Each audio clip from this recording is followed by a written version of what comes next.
Hi guys, this is Stuart bringing you another GGF video. Today we'll be checking out two new cases from Thermaltake's latest core series, the W100 and the P100.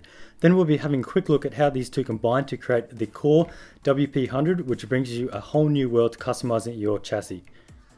And if you thought the core X series like the X9 had this department wrapped up, then think again. The new WP100 from Thermaltake has just about every enthusiast covered, from gamer, workstation, server, all the way to storage opportunities. The only area I wouldn't suggest this for would be the mobile gamer or small form factor. This video will be more a quick look at the case and getting it out there to the public, as we've literally just received these cases this week and we haven't really seen any info or video since Computex 2015 on the WP100. Later on I'll do a more in-depth approach, which I assume will be a much longer video. Let's jump in and see what we actually get. Being a modular chassis gives you plenty of flexibility, not just in your options for hardware, but also in purchasing. The new W series comes in a complete package and also in a more trimmed down version. We've seen this in the past with other companies doing similar. The two main components that make up the WP100 Super Tower include the W100 and the P100, hence the WP as the final product when combining the two. Both of these items can be purchased separately or together to create a complete monster of a case, as Thermaltake call it the Super Tower. Price wise, you're looking at around 330 Australian dollars for the W100, then for the P100, which I'd call more of a pedestal, and for that you're looking at $119 Australian. You can also buy both of these together, making the final product, which is called the WP100, and this retails for 440 Australian, essentially saving you $10 than buying them separately. Now let's start off with the W100. Thermaltake are calling this a dismountable modular design, or DMD for short. Now they weren't wrong, as this and the P100 come completely dismantled. To me, I think this is great, as one, you're saving on shipping size. Mind you, the boxes are still quite large. Two, it's always better quality having a case that uses screws rather than rivets, as this makes it more mod friendly. Mind you, there were a few rivets in the motherboard tray. And three, this is sort of 50-50. Some people aren't going to like it, but you're going to have to build this yourself.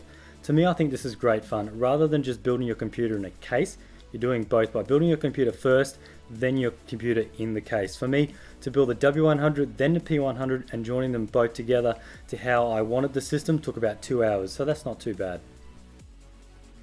Taking a quick look at the specs, the W100 comes in at just under 22.5 kilos and is 677 by 310 by 678, which by itself is quite large. Then bear in mind you have the option of putting the P100 pedestal on the top, the bottom, or even have both. The material of the case is SPCC steel with a huge clear side panel, which I love. Moving on to hard drive support, we have 4 behind the motherboard tray, 6 using the supplied cages for front and side access.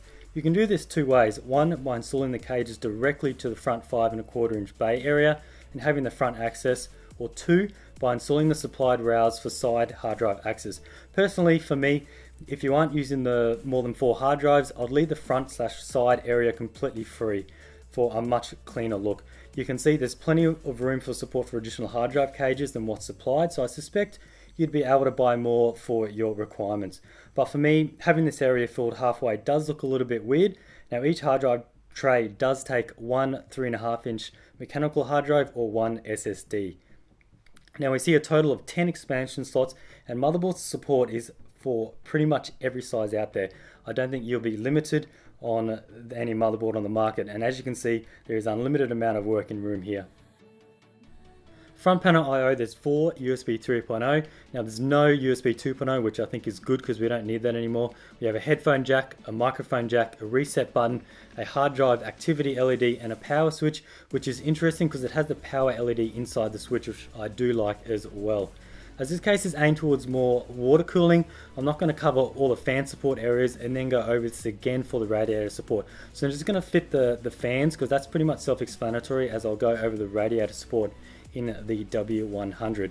Radiator support in this case is going to be more than enough for most people. We'll just jump straight in at the top. We have room for either a 480, a 560, or even a humongous 600mm radiator. In the front there's room for a 420 or a 360mm using the 5¼ inch radiator converters. The rear of the WP100 can take a 120 or a 140mm radiator, which is pretty much standard these days. It's also nice to see that the bottom can take a radiator as well. You don't often see this.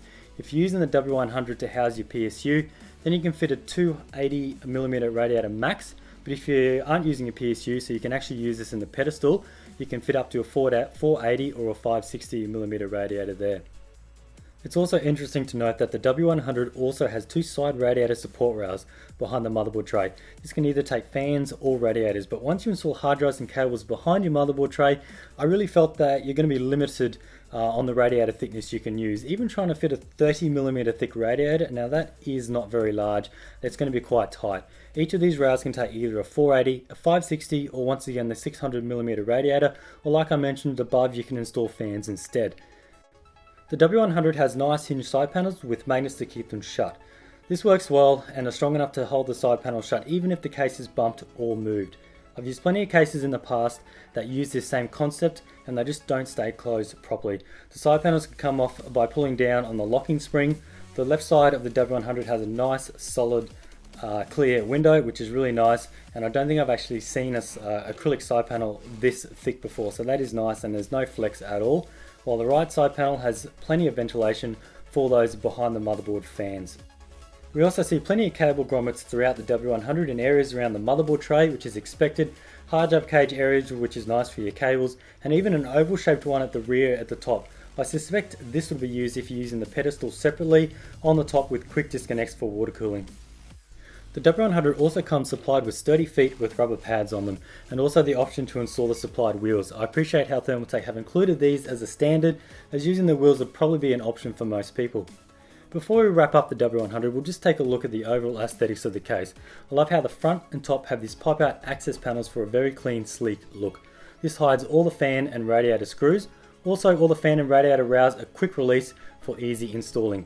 They can also be screwed in for later for permanent fixing.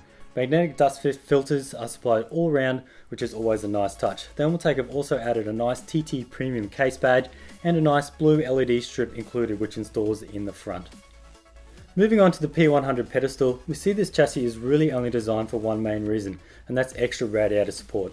There's no motherboard I/O cut out, so don't expect to be fitting an MITX board unless you intend to do some serious modding. The P100 comes in at just under 9 kilos and is 249 by 310 by 678 in size. Here we have support for 4 radiators, but only room to have 2 in at once. You can fit a maximum of 480 or 560 on each side and or the top, and then either a 480, a 560 or a 600mm at the bottom. We also have magnetic dust filters included all around in the P100 as well. Some other nice features the pedestal includes is Psu support. I wasn't really expecting this, but it is a nice touch. I like these because if you're going to opt for both the W100 and the P100 together, you can choose to house your PSU in the pedestal out of the way, or it also gives you the option to run 2 PSUs in your system. The pedestal also has support for Hdd cages as well, and this was a surprise. You can fit 6 cages, which will take 2 caddies in each, so that gives you a total of 12. You can either install these front facing to give you a few at the front, or you can install the full 12 on the side. Much like the W100, the pedestal still comes with the same side panel setup with plenty of vents on each side. The pedestal is made from the same material as the W100 as expected, has the same front covers and the side covers, and for a nice clean look, and it also has the nice TT Premium badge as well. So that's pretty much it on the 2 chassis on offer. Let's go ahead and combine them together. Now we combine both the W100 and the P100 to create the monstrous WP100. As you can see, this thing is utterly huge. I've added the largest motherboard I have just for a size comparison to see how much real estate there actually is, giving us an empty case weighing at just under 31.5 kilos with the dimensions of 878 by 310 by 678. There are many ways to add the pedestal to the W100, and the way we've done it is just one configuration. You can put the pedestal on top, the bottom by hard fixing it, or you can even install the included feet on the pedestal and just sit it on the top. If you want to add quick disconnects, you can remove it later on. It's really up to you and how you want to do it. So far my first impressions on this case have been great. This is a huge step up from previous Thermaltake cases. Not one bit of plastic is used, even the front I/O is steel. Building both the W100 and the P100 went without a glitch. Everything lined up, everything went together. Even joining the 2 together looked better than I originally first thought. It really does look like one case. In the coming weeks I'll be doing a build in the WP100 just to get a better feel of how well this case is with hardware inside it. A case might seem good empty, but the real test is fitting it with hardware, and with this case it's going to be a lot. Once completed, I'll come back with a final video and my overall thoughts. I'd like to thank Thermaltake for giving me the chance to check out the WP100 series. Until next time, thanks for watching.